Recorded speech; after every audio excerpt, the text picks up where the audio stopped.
Bismillahirrahmanirrahim. Assalamualaikum warahmatullahi wabarakatuh. Pemirsa MTA TV dimanapun Anda berada, alhamdulillahirrabbilalamin, puji syukur kita aturkan kehadirat Allah Subhanahu wa Ta'ala. Sepekan sudah kita lewati dan kita saat ini ketemu lagi di acara Kopi Istimewa MTA TV. Seruput kopinya, cermati infonya. baik. Apa kabar rekan? Alhamdulillah sehat. Sufyan. Sehat juga ya rekan Rudi. Alhamdulillah. Tentunya Iya. selain sehat juga nanti kita akan membawakan beragam informasi yang istimewa. Betul. Dan ini adalah masa-masa liburan. Ya, betul. Masa-masa liburan itu adalah kebahagiaan untuk anak-anak. Termasuk orang tuanya juga ya. Iya. Tapi kasihan juga sih ketika anaknya sudah ada di rumah sementara orang tuanya kerja. Ya. Mestinya ambil cuti lah gitu Ya. biar bisa sekali. Rekan Rudi kapan cuti ini? Sudah kemarin, kemarin. Sudah kemana aja? Sudah rekan? ya, satu hari saja cukup. Satu hari ke? Ke daerah Ngargoyoso. Oh, biasa. Rihlah ke sana ya. Rihlah ya. Dan biasanya sih kalau jelang liburan panjang itu kan sebelumnya biasanya ada rapotan. Nah, itu. Atau istilahnya kalau waktu kuliah yudisium juga. Seperti yang akan kita infokan di pesantren di Karangajar. Betul, betul. Ini sesuatu yang membuka cakrawala pandang saya karena saya belum pernah mengetahui dunia pesantren. Tapi ada baiknya kita ikuti informasi berikut ini. Pemirsa, sebagai bentuk penghargaan kepada santri kelas 5 Pondok Pesantren MTA Karanganyar, Jawa Tengah menggelar acara yudisium perdana bagi santri kelas 5.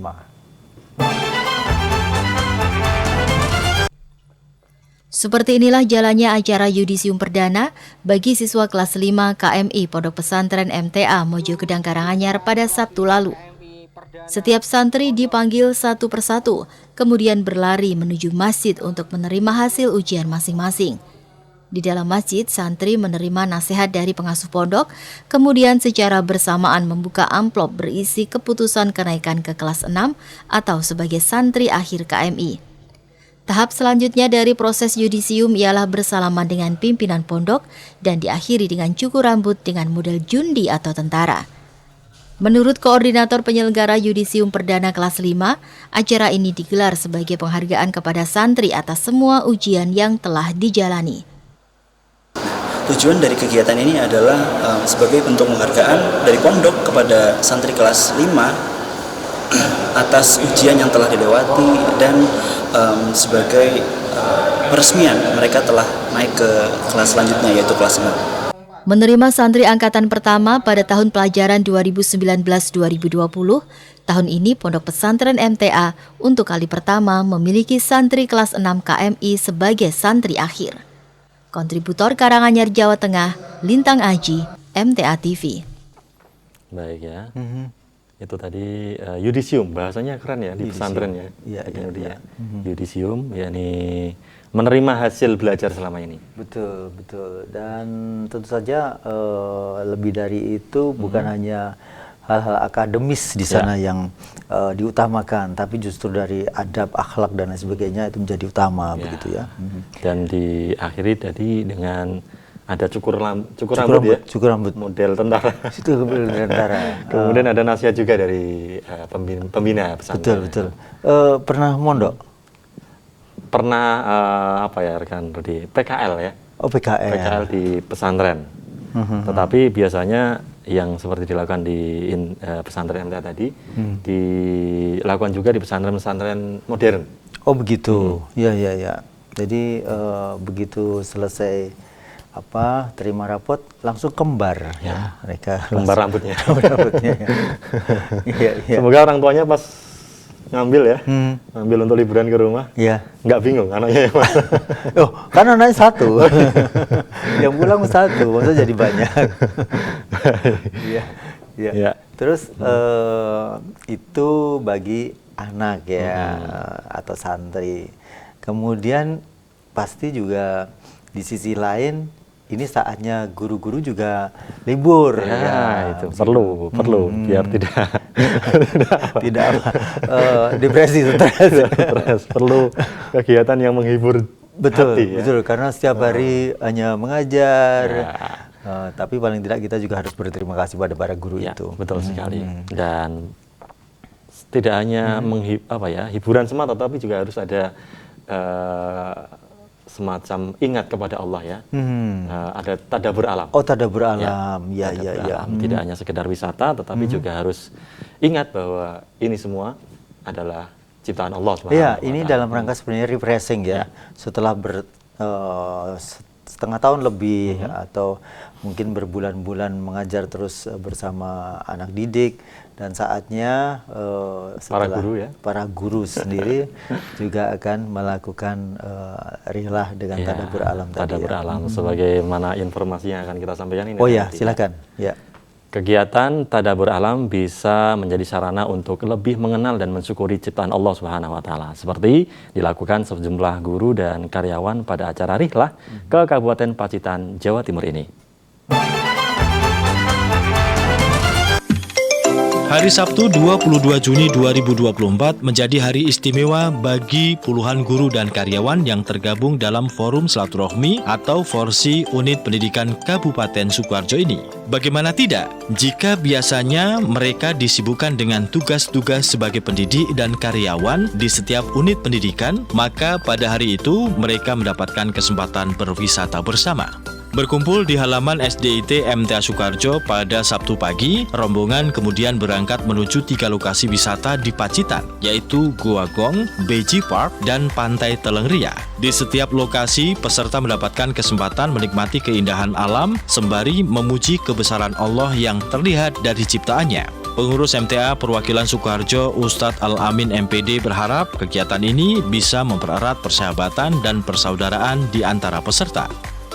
Merupakan wujud silaturahim antar pendidik-pendidik di TK maupun SD seperwakilan Sukoharjo untuk mempererat persahabatan, persaudaraan di lingkungan di sini.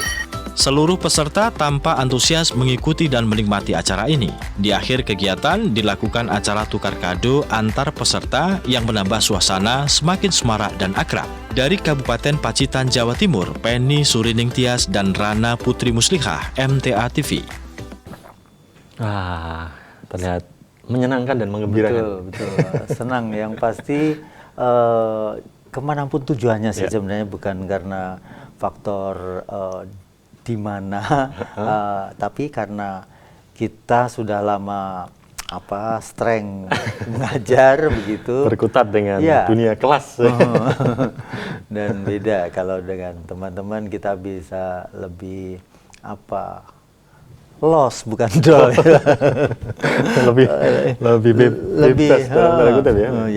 lebih bisa mengekspresikan.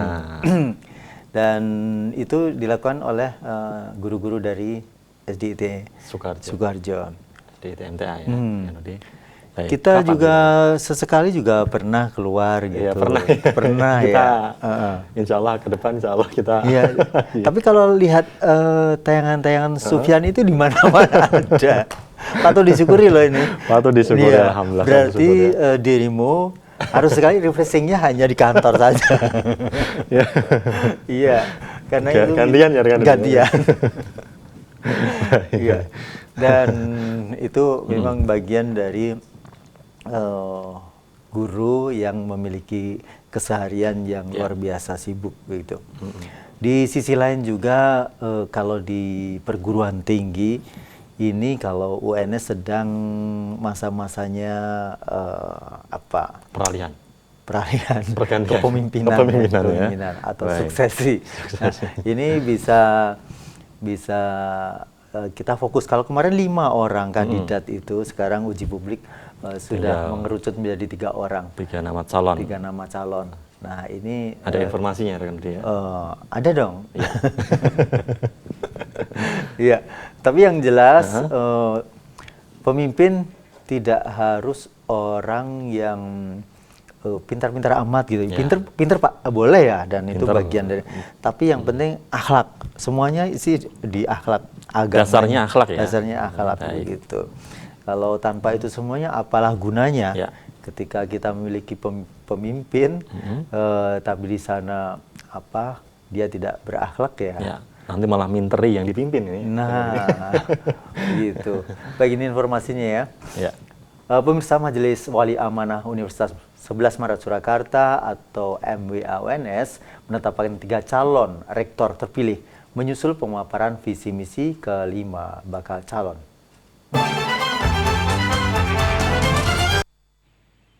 Penyampaian ketiga nama calon rektor disampaikan langsung Ketua MWA UNS di depan awak media pada Selasa sore. Pengumuman ini disampaikan setelah terlaksananya tahapan uji publik pemaparan visi dan misi ke-5 bakal calon rektor UNS pada pekan lalu. Dalam pemaparannya, Ketua MWA UNS menyampaikan dalam penetapan 3 calon rektor, anggota MWA telah melakukan musyawarah mufakat dan tidak mencapai kata mufakat, sehingga dilakukan pemungutan suara secara tertulis. Proses pemilihan calon rektor MWA melakukan musyawarah dan tidak mencapai kata mufakat, sehingga dilakukan pemungutan suara secara tertulis langsung, bebas, dan rahasia. Pemungutan suara dilakukan oleh seluruh anggota MWA yang hadir dalam rapat pleno MWA. Setiap anggota MWA memilih dengan cara melingkari nomor urut bakal calon rektor sebanyak 3 orang dari 5 orang. Ketiga nama calon rektor tersebut ialah Profesor Dr. Hartono dari Fakultas Kedokteran UNS, Profesor Dr. Fitria Rahmawati dari Fakultas Matematika dan Ilmu Pengetahuan Alam UNS, dan Profesor Dr. Mohtar dari Fakultas Keguruan dan Ilmu Pendidikan UNS.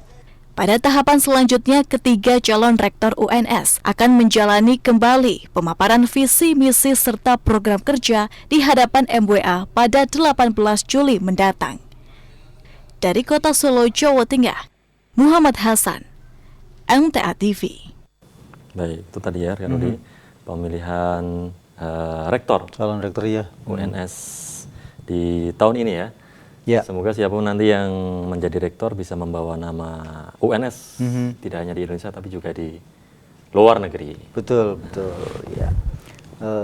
Dan mudah-mudahan bagi Anda para mahasiswa yang ada di UNS sana juga bisa mendukung acara ini. Karena ini akan menjadi pemimpin Anda di alma mater Anda, begitu ya. Ya, membawa UNS ke depan. Jadi membawa nasib UNS ke depan, bisa dikatakan itu. Iya, betul, ya, betul. Dan kalau ngomong tentang dulu pernah kuliahnya di perguruan tinggi Islam ya, Islam di ya. Surakarta juga. Di Surakarta juga. Ya. Kalau rekan Rudi di Surakarta juga. Di Surakarta juga. Beda aliran sih. Beda aliran. Kita putra daerah ya, daerah Surakarta maksudnya. Lulusan Surakarta. Iya. Ya, dan ketika kita itu mendapatkan satu pemimpin yang baik, maka kita pun juga merasa terayomi sebagai mahasiswa, begitu.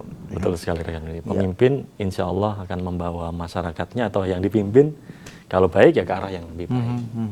Nah, kita berdoa semoga pemimpin di UNS bisa membawa UNS menjadi universitas negeri yang lebih baik ke depannya. Ya, amin. Gitu. Dan rekan Sufyan tahu nggak kalau beberapa waktu yang lalu ada saudara kita dari Temanggung, dari organisasi Muhammadiyah, betul sekali rekan. Berkenan untuk berkunjung silaturahim, silaturahim ke Majelis Pusat di Jalan Ronggo Warsito. Ini ternyata beliau adalah pendengar dan pemirsa setia pendengar media, radio dan TV. pemirsa MTA TV ya. Betul. Baik. Ini satu hal yang positif karena yang didengarkan adalah pengajian yang meski berbeda organisasi ya. Tidak masalah. Sama-sama Muslim juga. Muslim. Dan bisa menjadi contoh bagi masyarakat bahwa meski berbeda organisasi, berbeda payung organisasi, tetapi kita sama-sama Muslim dan harus saling silaturahim. Dan sama-sama Muhammadiyah kan? Muhammadiyah itu kan pengikut Nabi Muhammad. Artinya, begitu kan? Dan ada informasinya juga ini. Kita bacakan ya. Oh siap. Setia mendengarkan pengajian dari Radio MTA TV, Radio MTA dan MTA TV ya. Sejumlah warga pengajian Aisyah dari Kabupaten Temanggung, Jawa Tengah melakukan kunjungan ke gedung MTA Pusat dan Pondok Pesantren.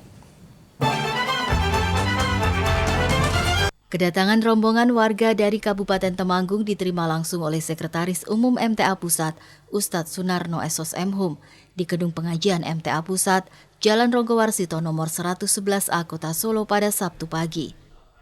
Warga yang berkunjung ini tergabung dalam jemaah kuliah subuh Aisyah dan warga lingkungan 7, Desa Mergowati, Kecamatan Kedu, Kabupaten Temanggung. Menurut Ketua Rombongan, sebagian besar rombongan merupakan pendengar setia pengajian MTA yang disiarkan melalui radio MTA maupun MTA TV. Bahkan beberapa di antaranya telah sering menghadiri pengajian umum Ahad pagi di gedung ini.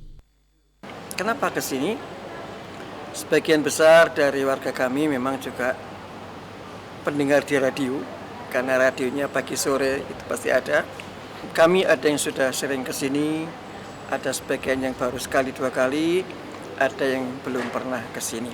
Tetapi rata-rata adalah pendengar radio MTA.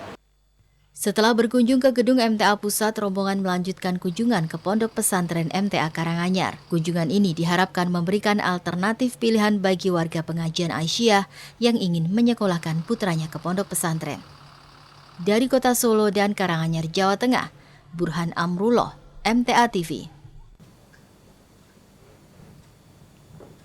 Baik. Ya, itu tadi ya, dengan rasa yang penasaran pasti saja ya, karena hanya selama ini mendengarkan suara dan hanya melihat gambar.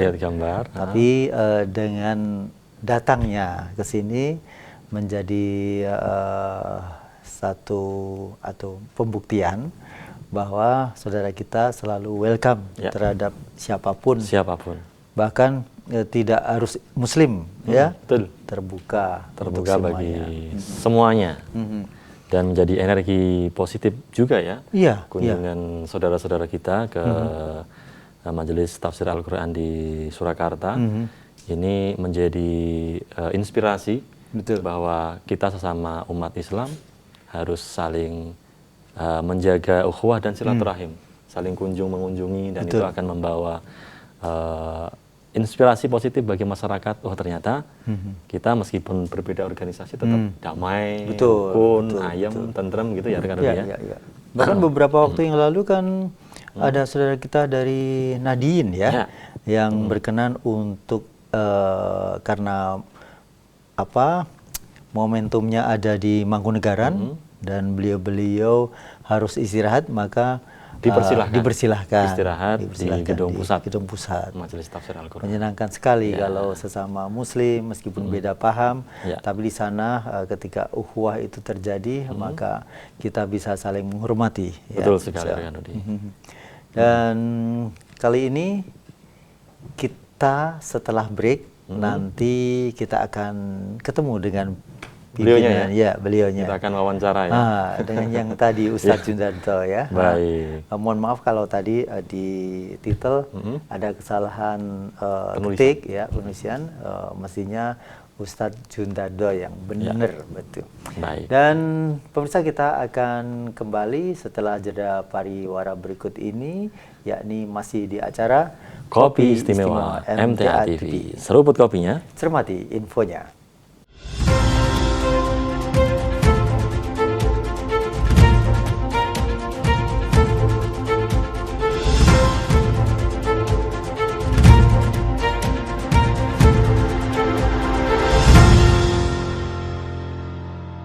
Baik pemirsa, dimanapun Anda berada, kita masih bertemu di acara Kopi Istimewa MTA TV. Seruput kopinya, cermati infonya. Baik. Dan kita masih menantikan sambungan dengan Ustadz Jundarto dari Temanggung ya. Baik. Dan sembari kita menantikan, ada baiknya kita share sebuah informasi ya, bahwa kalau dulu kita di masa kecil sering ketika mau tidur, itu didongengkan oleh orang tua kita. Seringnya dongeng apa? Kancil, kancil dengan berbagai versi.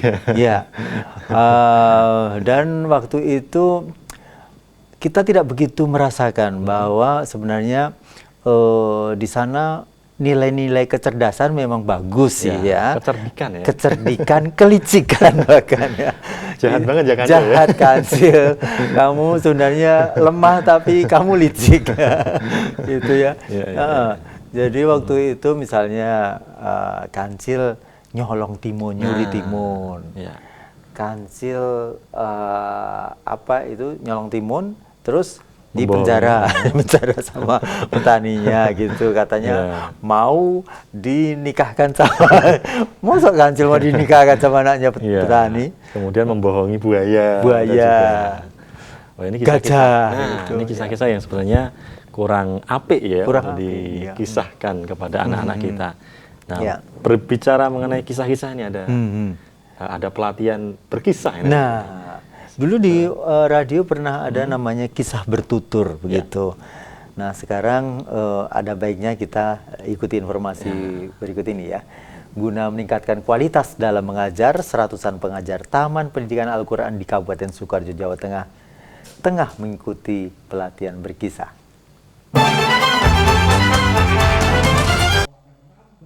Seratusan pengajar TPQ di Kabupaten Sukoharjo mengikuti kegiatan pelatihan berkisah pada Sabtu lalu.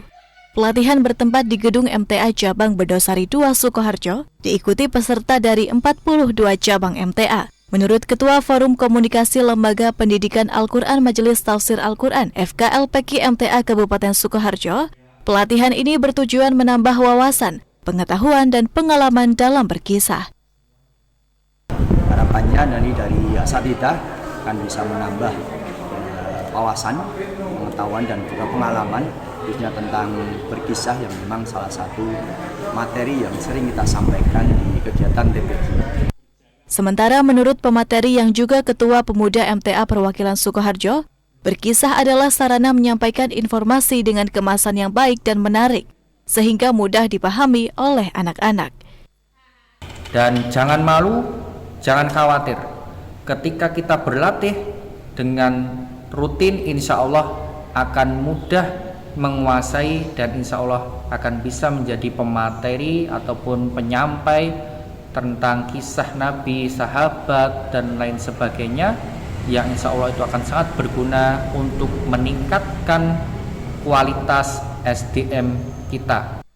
Kedepannya diharapkan asatidzah semakin bersemangat melaksanakan kegiatan TPQ, sehingga para santri juga lebih tertarik dan semangat mengaji di TPQ di cabang masing-masing. Kontributor Sukoharjo, Jawa Tengah, Ahmad Syamsuddin, MTA TV. Baik, itu tadi ya rekan Udi ya, tidak bisa dipungkiri memang untuk menarik minat belajar anak terhadap agama Islam, itu biasanya memang kita harus berkisah begitu, bercerita terkait dengan kisah-kisah atau cerita-cerita teladan yang bisa dicontoh oleh anak-anak kita ya di TPA. Nah, ini penting bagi pengajar TPA untuk berlatih berkisah agar nantinya anak-anak kita, generasi penerus dakwah kita bisa bersemangat untuk belajar nilai-nilai keislaman begitu rekan Udi. Ini penting ya. Dan ini penting ya untuk penanaman akhlak anak-anak kita, dan tentu saja bagi Anda yang saat ini menjadi orang tua muda begitu ya. Orang tua muda bingung ya agaknya, pasangan muda atau keluarga baru ya, harus lebih banyak belajar. Nah, belajar kepada yang lebih senior bisa. Betul. Maksudnya senior yang bagaimana? Senior yang lebih dahulu menikah. ya, atau sekarang ini sudah mulai mempersiapkan diri ke jenjang pernikahan. Betul begitu ya. Sekali. Tanya-tanya dulu nggak apa-apa. Seperti kalau kita lewat ke counter HP, tanya-tanya dulu nggak apa-apa. Dulu nggak apa-apa mas gitu ya. Iya. Baik, sepertinya kita sudah bergabung ya, Ustaz Jundarto. Halo, assalamualaikum Ustaz. Halo, assalamualaikum. Assalamualaikum Ustaz Jundardo. Ya, mungkin suaranya belum dihidupkan atau gambarnya belum juga diaktifkan. Baik. Masih mencoba terhubung ini. Ya. Nah, kita masih menantikan koneksi terbaik dengan Ustadz Jundardo dari Temanggung ya. Dan kalau tadi rihlah, plesiran, kemudian piknik, Dharma wisata. Iya, ini pasti membuat apa ya rekan Nudi ya? Tempat-tempat wisata ramai ya. Betul. Nah, di musim liburan ini. Termasuk yang ini ada di Blora. Ada tempat wisata yang banyak dikunjungi para wisatawan. Ya, sudah pernah ke sana? Blora? Alhamdulillah sudah. Yang tempat ini? Belum. Oh, belum. Nanti kita akan lihat seperti apa. Kita lengkapi koleksi Nanti kita berikutnya. akan mencoba untuk berusaha ke sana ya. Ya. Silakan mungkin informasinya bisa disampaikan. Libur panjang, kenaikan kelas adalah saat yang tepat untuk berwisata di Kabupaten Blora, Jawa Tengah. Terdapat lokasi wisata Noyo Gimbal ya. View dengan suguhan beraneka macam wahana ramai diserbu pengunjung. Lokasi wisata Noyo Gimbal View terletak di Desa Bangsri, Kecamatan Jepon, Kabupaten Blora. Untuk mencapai lokasi wisata ini, dibutuhkan waktu sekitar 15 menit perjalanan dari alun-alun Blora. Tiket masuk yang cukup murah yaitu Rp2.000 saja per orang menjadi daya tarik tersendiri bagi masyarakat. Di atas lahan bengkok desa seluas 1,8 hektar ini, Noyo Gimbal View menyuguhkan aneka macam wahana permainan. Mulai dari keranjang sultan, kereta sawah, sepeda listrik, mobil listrik, dan aneka wahana lainnya termasuk kolam renang. Salah seorang pengunjung mengatakan dirinya membawa para santri TPQ asuhannya berwisata ke tempat ini sebagai sarana refreshing setelah belajar selama setahun ini. Dalam rangka liburan TPQ untuk menyenangkan hati dan biar supaya anak-anak fresh kembali dalam pembelajaran 1 tahun, Pak. Selain mencoba aneka wahana permainan, para pengunjung juga bisa memanfaatkan arena outbound untuk melatih kerjasama, kesabaran, dan ketelitian. Bagaimana pemirsa? Anda tertarik berwisata ke tempat ini? Kontributor Blora Jawa Tengah, Ahmad Fi Supwa Subatah, MTA TV. Lumayan cukup sederhana, cukup murah ya. Murah sekali bahkan. 2.000. Kayak bayar parkir ya. Parkir ya. Ya, bahkan mungkin harga parkir di sana dengan bayar masuknya sama. Bisa jadi. Ya. Dan anak-anak banget ya. Maksudnya ya, bisa betul. membuat seneng anak-anak ya, karena permainan-permainan yang ada, kemudian ada kolam renangnya juga. Ya, kolam renangnya juga tidak dalam gitu ya, khusus untuk anak-anak. Jadi memang bisa dicoba bagi pemirsa yang ingin berwisata ke Blora Jawa Tengah ya, Noyo Gimbal View dengan beraneka ragam wahananya. Ya. Dua patok apa? Dua bengkok sawah ya? Dua bengkok sawah. Dua bengkok sawah ya. Ya. Sudah terhubung? Sepertinya sudah terhubung kita dengan Ustadz Jundardo. Halo, Assalamualaikum Ustadz. Waalaikumsalam warahmatullahi wabarakatuh. Alhamdulillah. Kabar sehat Ustadz Jundardo? Ya, alhamdulillah sehat. Maaf, ini saya dalam keadaan tidak sopan ini saya lagi. Oh, tidak apa-apa Ustadz. Jadi beberapa waktu yang lalu tamu kami dengan kondisi di dalam mobil pun juga demikian, nggak ada masalah Ustadz. Aman, insyaallah Ustadz. Iya Ustadz, beberapa waktu yang lalu sempat ada kunjungan bersama saudara kita dari Temanggung ya Ustadz ke Gedung Pusat. Ini mungkin bisa disampaikan apa yang melatar belakangi kegiatan ini? Jadi latar belakang kenapa kami mengunjungi beberapa tempat untuk menambah siram rohani kami sekaligus penyegaran rohani, bahwa warga pengajian yang kami ada di situ itu memang bermacam-macam pahamnya, tapi rata-rata senang dengan radio MTA, bahkan juga TV MTA.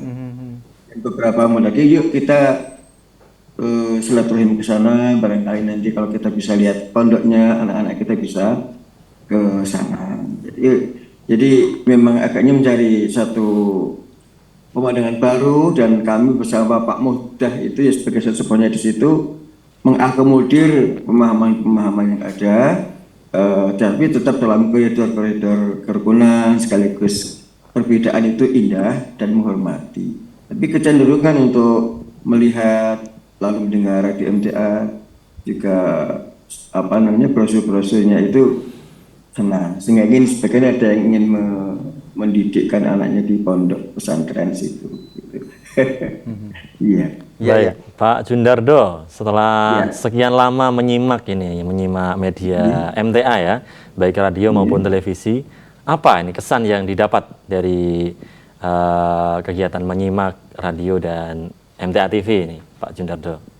Ya, untuk di MTA TV memang bahasa yang kami gunakan, radio ini atau TV-nya pakem itu aja, artinya tidak macam-macam, dan ya pakem hanya membahas tentang hal-hal yang penting dalam kaitannya dengan pemahaman pemurnian agama. Dan masyarakat rupanya dengan ngaji yang serius, yang pakem itu warga kami lah lebih senang daripada ngaji yang tidak pakem, banyak guyonnya, banyak hiburannya gitu, tapi lebih senang pada yang lebih baku gitu. Iya. Ya, dan setelah rawuh ke gedung pusat ini, bagaimana perasaannya, Ustadz Jun? Secara pribadi saya memang juga selalu menyimak, bahkan saya punya sekian giga rekaman Pak Sukirno.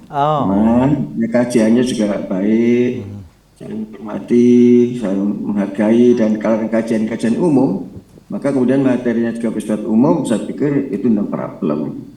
Dan kemudian untuk warga yang kemarin kami ajak ketika di kendaraan juga merasa senang, karena hampir separuh waktu kami di Solo habis di MTA, baik di Gedung Indo maupun di Pondok, dan merasa senang dengan adanya kemajuan MTA yang begitu pesat. Kemarin digambarkan oleh Ustadz yang ada di Pondok itu bahwa memang Indonesia ini butuh satu kesatuan langkah untuk umat Islam. Digambarkan kemarin Ustadz bahwa ada yang jadi jempolnya, jadi telunjuknya, kelingking dan sebagainya. Lalu MTA milih yang jari apa ini ya, jari manis ini yang suka dipasang cincin itu. Artinya kalau lima unsur dalam tangan dan umat Islam ada dalam satu kesatuan, sebenarnya kita kuat. Tetapi peta-peta politik maaf ya, memang kita agaknya lebih mudah terpecah belah. Ya, itu juga terkesan dengan ya bagaimana tidak kita bisa bisa lebih bagus dan masing-masing saling menghormati dalam kebinekaan yang begitu indah. Baik, gitu. Pak Jundardo, kemarin sempat berkunjung juga ke pesantren. Apakah nanti ada rencana untuk menyekolahkan putra-putri warga sana di pesantren MTA, dan sekaligus apa pesan dan harapan Pak Jundardo sebagai Ketua Lembaga Masjid Muhammadiyah di Temanggung kepada kita semuanya umat Islam ini? Ya, jadi untuk warga Jeruju itu memang lingkungan yang oleh Pak Muhdah dibina dengan baik. Ada yang ke Jogja, ada yang ke Jawa Timur, ada yang ke macam-macam, tapi silakan, yang penting koridornya bagus. Nah kemudian ada kemarin kepingin juga putu kota goron gitu. Kemarin istri saya juga kan kebetulan kami punya cucu yang baru kelas 1 SD naik kelas 2 ini, ya baru 2 juz lah hafalnya. Kepingin, kenapa nggak bawa ya, artinya kepingin aja, tapi kan itu sudah cucu ya. Kalau cucu itu terserah orang tuanya kayak gitu. Tapi juga ingin untuk bisa menyekolahkan ke sekolah-sekolah yang kualifikasinya bagus. Tapi kecenderungan kami kepada ketahfidzan gitu. Baru juz ini ya, cucu saya. Alhamdulillah. Terakhir Ustadz, ada pesan untuk masukan untuk media MTA baik radio ataupun TV? Saya pikir ini sudah baik. Hanya untuk jaringan khususnya di Temanggung ini, kemudian Pak Setiarsono yang juga asli Pak Setiarsono dari Kandangan sama ya? Dengan ya bukan, itu dari Kedu. Sama dengan di Indonesia itu hanya dekat saja. Itu terpaksa kan Temanggung khususnya ini enggak lalu mati radionya ya, lalu Bapak pinjam siar ke radio lain di angka 17, ya nggak masalah sih. Cuman kalau itu dihidupkan kembali akan bisa menjadi lebih luas, lebih baik dan merdeka. Kalau yang ada sekarang ini angka 17 juga tidak secemerlang dulu, suara tidak sejelas dulu. Kemudian TV, agaknya TV bisa diakses oleh masyarakat melalui yang masih UHF, ada juga yang sudah bisa yang TV digital. Sudah masuk juga. Ya, alhamdulillah. Ya. Dan masyarakat senang kok melihatnya. Dalam arti kajiannya bersifat umum, bersifat syar'i dan tidak memecah, tidak membelah. Walaupun ada balik berbeda, tapi dalam koridor ukhuwah Islamiyah yang baik. Moga dikembangkan. Mudah-mudahan kita tetap dalam satu ukhuwah yang indah. Amin. Sehingga apapun bajunya, tapi kita ya tetaplah dalam satu akidah yang sah. Baik, terima kasih Pak Sundardo. Iya. Insyaallah kapan-kapan bisa bertemu lagi, apalagi kalau bisa rawuh di hari Ahad ya. Baik, kita harapkan hadirnya. Baik, terima kasih Ustaz. Gitu, terima kasih. Assalamualaikum warahmatullahi wabarakatuh. Waalaikumsalam warahmatullahi wabarakatuh. Iya. Baik. Mengakhiri suara kita ada berita yang oke banget. Seperti apa ini? Iya. Ini pemirsa, berkunjung ke kawasan Kota Tua Jakarta rasanya tidak lengkap tanpa singgah ke Museum Fathahillah. Selain menikmati wisata sejarah di halaman museum, pengunjung bisa memanfaatkan persewaan sepeda tua untuk berkeliling bersama keluarga.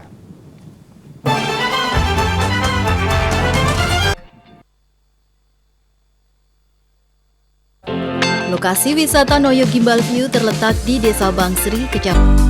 Seperti inilah suasana keramaian di halaman Museum Fathahillah yang terletak di Jalan Fathahillah nomor 1 Jakarta Barat. Selain bisa berfoto dengan latar belakang museum, di sini pengunjung juga bisa berkeliling di kawasan ini dengan memanfaatkan persewaan sepeda tua. Ya, puluhan sepeda ontel dengan model jadul ala noni-noni Belanda tampak berderet di seputar halaman museum. Sepeda beraneka warna ini sengaja disewakan kepada pengunjung yang ingin menikmati wisata dengan cara yang berbeda. Menurut salah seorang penyedia jasa sewa sepeda, pengunjung cukup membayar Rp25.000 saja untuk bisa menyewa sepeda ontel selama 30 menit. Tarif tersebut sudah termasuk topi klasik atau topi pantai yang cantik. Berapa menit nyewanya? Per setengah jam. Per setengah jam Rp25.000. Salah seorang pengunjung mengaku senang berwisata ke tempat ini karena bisa merasakan nuansa kehidupan Jakarta di masa lalu. Ya, pengen banget ngerasain jadi nona Belanda dulu gimana sih gitu, yang setiap hari naik sepeda, terus naik delman, ya gitu sih Pak. Nah pemirsa, masih ada waktu untuk Anda yang belum sempat berwisata bersama keluarga di masa liburan kali ini. Tunggu apa lagi? Dari Jakarta, Iqbal Wahyudin, MTA TV. Sekaligus informasi tadi mengakhiri menutup jumpa kita. Ya, semoga bermanfaat ya rekan dia, informasi-informasi yang kita suguhkan bagi pemirsa. Betul, insya Allah kita akan bersua pekan depan dengan acara yang sama. Di acara Kopi Istimewa MTA TV. Seruput kopinya, cermati infonya. Wassalamualaikum warahmatullahi wabarakatuh.